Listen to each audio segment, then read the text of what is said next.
കേരള കാർഷിക സർവകലാശാല വൈസ് ചാൻസലർക്കെതിരെ ഭരണസമിതി അംഗങ്ങൾ. സർവകലാശാലയിലെ ഫീസ് വർധന വിസിയുടെ ഏകപക്ഷീയമായ തീരുമാനമെന്ന് എക്സിക്യൂട്ടീവ് കമ്മിറ്റി അംഗങ്ങൾ പറയുന്നു. ഓഗസ്റ്റ് 30 ഓൺലൈനായി ചേർന്ന കമ്മിറ്റിയിൽ അത്തരമൊരു തീരുമാനം എടുത്തിട്ടില്ല. എക്സിക്യൂട്ടീവ് കമ്മിറ്റി കൂടി ആലോചിക്കാതെ വരുത്തിയ വർധനവ് പിൻവലിക്കണം. ഒരു കാരണവശാലും അന്യായ ഫീസ് വർധന അനുവദിക്കില്ലെന്നും എക്സിക്യൂട്ടീവ് കമ്മിറ്റി അംഗമായ പി സുമോദ് MLA ന്യൂസ് മലയാളത്തോട് പറഞ്ഞു.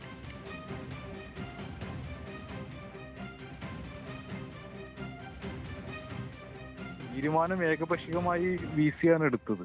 ആ തീരുമാനം എക്സിക്യൂട്ടീവ് കമ്മിറ്റിയിൽ ചർച്ച ചെയ്തിട്ടില്ല. വിദ്യാർത്ഥികളുടെ തലക്കുമീത ഭാരം ചാർത്തിയിട്ടല്ല അത്തരം ഒരു നിലപാട് എടുക്കേണ്ടത്.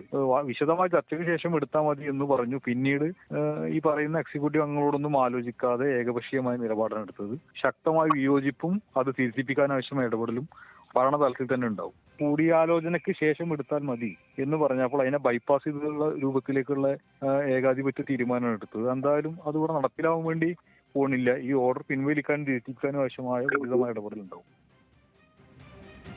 ലെവിൻ കെ വിജയൻ നമുക്കൊപ്പമുണ്ട്. ലെവിൻ, പറയാം.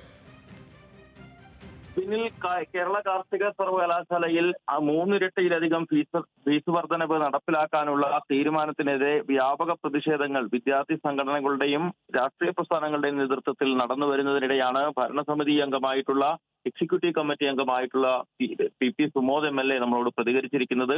വിദ്യാർത്ഥികളിൽ നിന്നും ഞെട്ടിപ്പിഴിഞ്ഞ് പണം ഊറ്റിവാങ്ങാനുള്ള ശ്രമം VCയുടെ ഏകപക്ഷീയമായ തീരുമാനമാണെന്നും ഇത് അംഗീകരിക്കപ്പെട്ട കമ്മിറ്റികളുടേതായിട്ടുള്ള യാതൊരു പിന്തുണയുമില്ലെന്നാണ് MLA വ്യക്തമാക്കുന്നത്. വിദ്യാർത്ഥികളുടെ ഫീസ് വർദ്ധിപ്പിച്ചത് VCയുടെ ഏകപക്ഷീയമായ തീരുമാനമാണ്.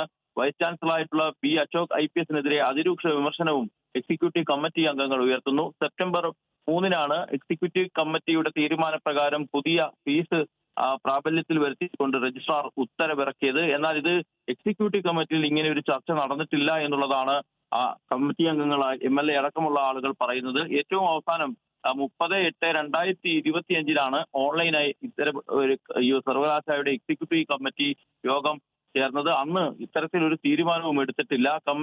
കമ്മിറ്റിയോട് കൂടിയാലോചിക്കാതെ വരുത്തിയ വർധനവ് പിൻവലിക്കണമെന്നും ഒരു കാരണവശാലും അന്യായ ഫീസ് വർധനവ് അനുവദിക്കില്ലെന്നുമാണ് MLA എക്സിക്യൂട്ടീവ് കമ്മിറ്റി അംഗമായിട്ടുള്ള MLA വ്യക്തമാക്കുന്നത്. നേരത്തെ തന്നെ അന്യായമായ ഫീസ് വർധനവിനെതിരെ വലിയ പ്രതിഷേധങ്ങൾ വിദ്യാർത്ഥി സംഘടനകളുടെ നേതൃത്വത്തിൽ നടന്നു. KSUവിന്റെ നേതൃത്വത്തിലും SFIയുടെ നേതൃത്വത്തിലും പ്രതിഷേധം നടന്നിട്ടും ഇതിനോട് പ്രതികരിക്കാൻ വൈസ് ചാൻസലറോ സർവകലാശാല അധികൃതരോ ഇതുവരെയും തയ്യാറായിരുന്നുമില്ല.